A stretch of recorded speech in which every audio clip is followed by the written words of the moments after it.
உண்மையிலே நீ அவனை லவ் பண்றியாடி? எஸ். உங்க அம்மா இதுக்கு ஒத்துக்குவாங்களா தெரியல. ஏய் வேணாடி இந்த விளையாட்டு.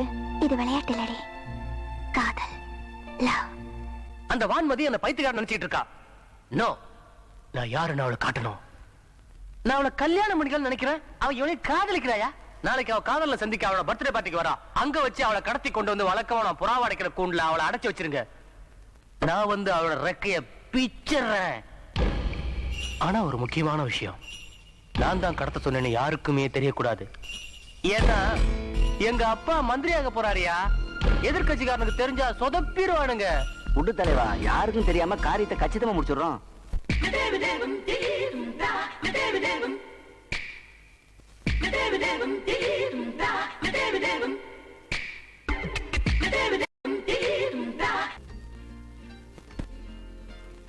வான்மதி, உன்னை அப்பா அம்மா கிட்ட இன்ட்ரடியூஸ் பண்ணி வைக்கிறேன், வா. ஓகே.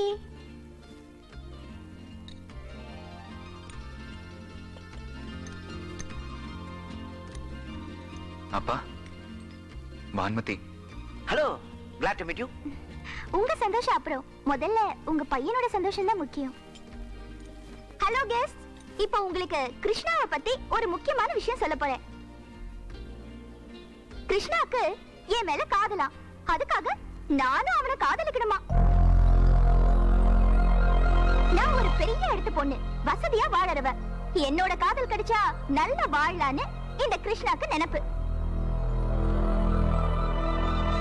உழைச்சி சம்பாதிக்கணும்னு நினைக்காம காதலிச்சு சம்பாதிக்கணும்னு நினைக்கிறான். இப்படி ஒரு பிள்ளையை பெற்றதுக்கு இவங்க அப்பா அம்மா வெட்கப்படணும், வேதனைப்படணும். இத சொல்லதான் நான் இங்க வந்தேன். சொல்லிட்டேனா?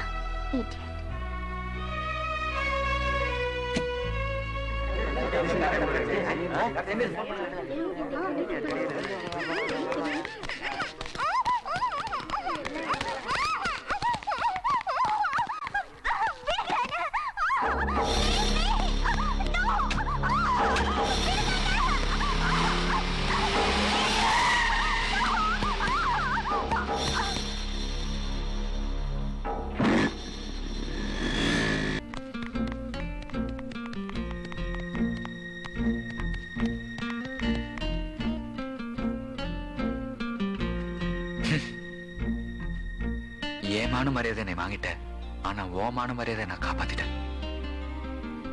இனிமே இந்த பணக்கார விளையாட்டுலாம் வேண்டாம்.